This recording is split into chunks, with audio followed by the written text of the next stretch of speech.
How you doing, Tennessee All-Pro fans? I'd like to bring you to another edition of Shooting Straight with the Buh. I've always got my guest, the Tennessee All-Pro Heavyweight Champion, Gregory McDaniel. How you doing this week, champ? Pretty good. Now, last week we ran our show on Friday night. It was Friday, September the 18th, and we had a whole stacked card of action. We started off the night with the Destruction Crew, which is Anthony Wayne and the Super Destroyer, taking on the Real Killers. That's Kilauea and Robert Z. Real. Now, this was a double pin. Kilauea had Anthony Wayne pinned. And of course, Robert Z. Real got pinned. And Super Destroyer had Robert Z. Real pinned. The referee counted to 3 on both of them. And both Destroyer and Kilauea thought that they'd won for their teams, but it turns out a double pin, it was a draw. So, what do you think's going on with the Destruction Crew and the Real Killers? Nothing. Bunch of garbage. Well, I guess that's the way you see it, champ. We also had James Cole taking on Chris Carlton. They had a okay match. It was Chris Carlton coming out with the victory in this match. What's your opinion on this James Cole guy? Made his debut. He's alright. Looks like a stick, though. Yeah, both Chris Carlton and James Cole are kind of skinny, and they were basically flying all over the place. Carlton's chubby. Well, compared to me, that guy's skinny. I'm sorry. I mean, hey, I'll tell you right now, I'm fat. Compared to me, Chris Carlton is a stick. I'm sorry. But moving on. The next match pitted the Monster Tim Jernigan, who is one half of the NWA Southern Tag Team Champions, taking on Backstreet. Backstreet made his return, and they had a nice little match going on. How many months ago did he wrestle here again? Well, last time I seen him was during that six-man tag Fans Bring the Weapons match. How many months ago was that, though? Wasn't that last month? Last month or the month before. Either way, like I said, he only shows up every once in a blue moon. Well, he took on Tim Jernigan, and Jernigan was able to pick up the victory in that match. Well, of course. And then we had Bad Intentions, Jason Scott taking on Cal Redmond. And Bad Intentions showed what bad intentions he had and picked up the win on the Tennessee Fireball. What's your take on this Jason Scott character? I think he needs a tag partner named Red Curtis. You think him and Red Curtis make a good team? Yeah, they tag teamed once and again before. Well, maybe we'll see that in the future. The next match was one of our main events. We had a double main event that night. It pitted the Bruise Brothers against Legion. Now, Bruise Brothers, like I said on the radio tonight, I didn't see them use the powder because Perry, Big Daddy P, tapped me on the shoulder to ask me a question because he was at the commentary table. I turned back around just in time to see one of the Bruise Brothers getting a pin on Legion, and I actually announced it. The new Tennessee All-Pro Tag Team Champions, the Bruise Brothers. Well, the referee seen that there was some white substance on Legion and the member of Legion's face, and all of a sudden he said reverse the decision, winner by disqualification, Legion. Now, what's your opinion on the referee reversing decisions like this? Well, I think if I was one of the Bruise Brothers, I'd have laid that idiot referee out. Well, they're also claiming that one of the matches before that he basically got laid out and said he might have a little brain damage going into that match. I think he did. Yeah? He's got brain damage anyways. He's an idiot.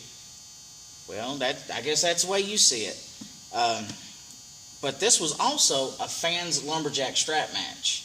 Now, the fans, they bought their tickets, and they got their tickets drawn, and they were able to get the belt in their hand, and they basically wore out the Bruise Brothers every time they was outside the ring. What about Legion? Well, they didn't even touch Legion. Now, I know the Bruise Brothers are going to say that's not fair, but it's the fans' prerogative who they whip and who they don't whip. Now, they had one fan, I swear, he chased Chris Kern all the way around the ring. Who was it?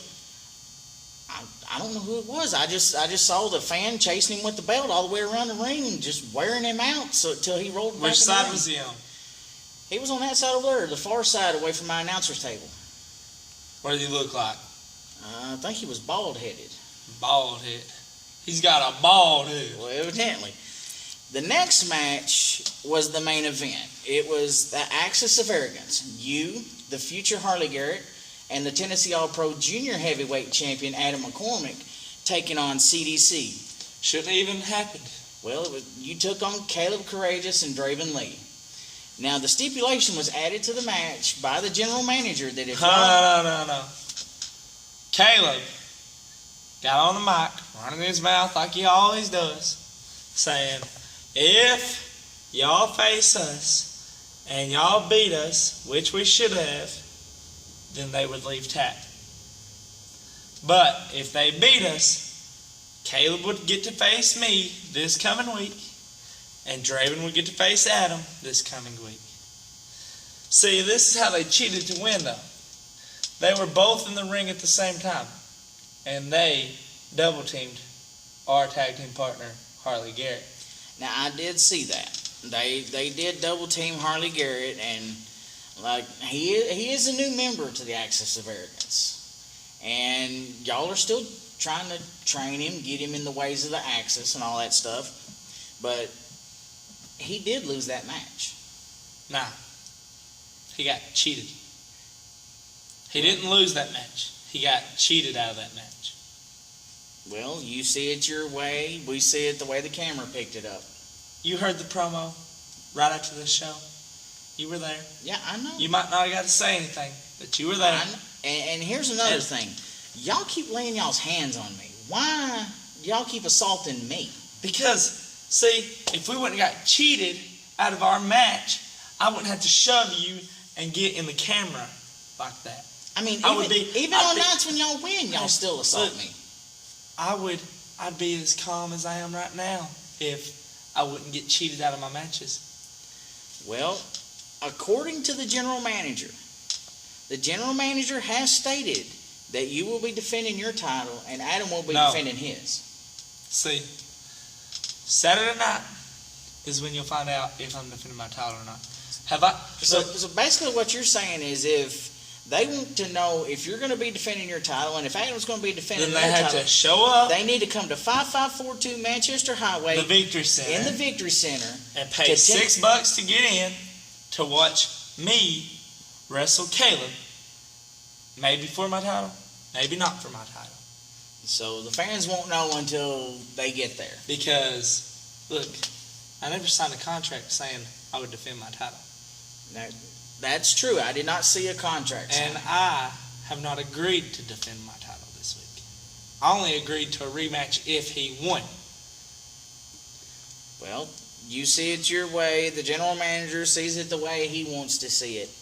But coming up this Saturday, September the 26th, we're going to have a whole stack card of action. We're going to have the Bruise Brothers, the ones who almost became Tennessee All-Pro Tag Team Champions, taking on the NWA Southern Tag Team Champions, the Monsters of Mayhem. What's your take on this match? It'll be a pretty decent match. Now, do you think that the owner of Tennessee All-Pro or the general manager, whichever one set up this match, do you think that they're trying to take it out on the Bruise Brothers for what they did to Legion last week? Nah. The Bruise Brothers can handle. Or is it like Perry's saying that they're doing this? Shut up, Scotty. How many times I gotta say that? You interrupt me. You know, that's becoming your catchphrase. Shut up, Scotty. It doesn't even matter if I'm in the building or not. You're just yelling out, shut up, Scotty. The Bruise Brothers can handle the NWA Tag Team Champions. Well, we'll see this Saturday. Also, we're going to have Draven Lee against Adam McCormick. We're going to have Caleb Courageous taking on you. Like you said, we won't know until they show up at the building whether the titles are going to be on the line. Blah, blah, blah.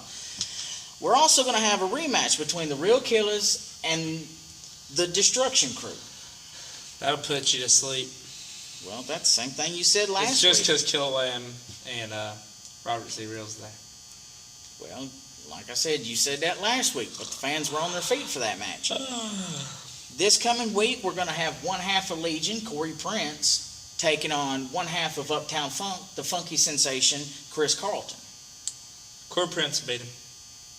Corey Prince is a good guy. Well, you say that after you put him through a table after diving 20 feet off the balcony. He came back, didn't he? He came back. He did show how tough he was. He came back. It might have took him 2 weeks, but he came back. Yep. Also, we're going to have the debut in Tennessee All-Pro of the Death Dealers. What's your take on this tag team? Yeah. Can you tell the fans who the Death Dealers are? Have you had any dealings Show up with Saturday. Find out. $6 to get in. Well, like the champ said, it's every Saturday. Doors open at 7, bell time at 8. It's at 5542 Manchester Highway in the Victory Center. It's Tennessee All Pro Wrestling. You never know what's going to happen. Be there. Come watch me, the best of the best, Gregory McDaniel, wrestle.